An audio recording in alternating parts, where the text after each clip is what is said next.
ഇന്ന് നമ്മൾ ഡിസ്കസ് ചെയ്യുന്നത് ഒരു റിക്വസ്റ്റഡ് ടോപ്പിക്കാണ്. വളരെയധികം യൂസ്ഫുൾ ആണ് ആ വേർഡ്. അതുപോലെ തന്നെ കൺഫ്യൂഷൻ ഉണ്ടാക്കുന്നതും ആണ് ഉപയോഗിക്കുമ്പോൾ. ആ വേർഡ് ഏതാണെന്നല്ലേ? നെസസറിലി. എന്താണ് നെസസറിലി എന്ന് പറഞ്ഞാൽ അതിൻ്റെ മീനിങ്? നെസസറിലി എന്ന് പറഞ്ഞാൽ something is not required or unavoidable. ഒരു കാര്യം ആവശ്യമില്ല, ഒരു കാര്യം ഒഴിവാക്കാൻ പറ്റാത്തതല്ല. ഇത് ഉപയോഗിക്കുന്നത് സംതിങ് ഈസിൻറ്റ് ഓൾവേസ് ട്രൂ, ഒരു കാര്യം എപ്പോഴും ശരിയല്ല, ഓർ ഡസൻറ്റ് ഓൾവേസ് ഹാപ്പൻ, എപ്പോഴും സംഭവിക്കുന്നതല്ല എന്ന് പറയുമ്പോഴാണ്. ഇങ്ങനെ പറയുമ്പോൾ നിങ്ങൾക്ക് കൺഫ്യൂഷൻ കൂടുന്നുണ്ടോ? എന്തായാലും നമുക്ക് എക്സാമ്പിൾ നോക്കാം. അപ്പോൾ ക്ലിയർ ആയിട്ട് തന്നെ മനസ്സിലാകും. സെൻറ്റൻസ് നോക്കൂ. Being rich doesn't necessarily means you are happy. സമ്പന്നനായിരിക്കുക എന്നാൽ നിങ്ങൾ സന്തോഷവാനാണെന്ന് അർത്ഥമില്ല എന്നാണ് ആ സെൻറ്റൻസിൻ്റെ മീനിങ്. സാധാരണ കൂടുതൽ പൈസയുണ്ടെങ്കിൽ അല്ലെങ്കിൽ പണക്കാരനാണെങ്കിലൊക്കെ അദ്ദേഹം ഹാപ്പി ആയിരിക്കും എന്ന് വിചാരിക്കില്ലേ പല ആളുകളും. അപ്പോൾ സമ്പന്നനായിരിക്കുക എന്നാൽ സന്തോഷം ഉണ്ടായിക്കൊള്ളണമെന്നില്ല. പണക്കാരനാണ് എന്ന് കരുതി സന്തോഷവാനായിരിക്കണമെന്ന് നിർബന്ധമില്ല എന്നാണ് അതിൻ്റെ അർത്ഥം.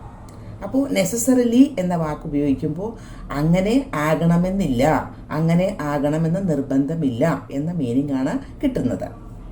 വേറൊരു സെൻറ്റൻസ് നോക്കൂ. Studying hard doesn't necessarily guarantee good marks. നന്നായി പഠിക്കുന്നത് കൊണ്ട് നല്ല മാർക്ക് ഉറപ്പാകണമെന്നില്ല. അതാണ് ആ സെൻറ്റൻസിൻ്റെ മീനിങ്. നന്നായി പഠിച്ചാൽ നല്ല മാർക്ക് കിട്ടും എന്നല്ലേ നമ്മൾ ചിന്തിക്കുക. പക്ഷെ അതെപ്പോഴും ശരിയാകണമെന്നില്ല, അങ്ങനെ തന്നെ ആകണമെന്നില്ല എന്നർത്ഥം. Speaking multiple languages doesn't necessarily make you smarter. ഒന്നിലധികം ഭാഷകൾ സംസാരിക്കുന്നത് നിങ്ങളെ ബുദ്ധിമാനാക്കണമെന്ന് ഇല്ല. ഒരുപാട് ഭാഷകളൊക്കെ സംസാരിക്കുന്ന ആളുകളെ പറ്റി നമ്മൾ ചിന്തിക്കുന്നത് എന്താ? അയാൾ വല്ലാതെ സ്മാർട്ടാകും എന്നാണ്. പക്ഷെ അങ്ങനെ ആകണമെന്ന് നിർബന്ധമില്ല. അതാണ് നെസസറിലി എന്ന വാക്ക് അവിടെ ഉപയോഗിക്കുമ്പോൾ വരുന്നത്. Having experience doesn't necessarily mean you are an expert. പരിചയം ഉണ്ടെന്നതുകൊണ്ട് നിങ്ങൾ ഒരു വിദഗ്ധനാണെന്ന് അർത്ഥമാക്കുന്നില്ല. ഒരുപാട് എക്സ്പീരിയൻസ് ഉണ്ട് എന്ന് കരുതി വിദഗ്ധനാകണമെന്നില്ല, എക്സ്പേർട്ട് ആകണമെന്നില്ല. അത് നിർബന്ധമില്ല എന്നർത്ഥം. അങ്ങനെ ആകാം, അങ്ങനെ ആകാതെയും ഇരിക്കാം. Going to the gym doesn't necessarily mean you are fit.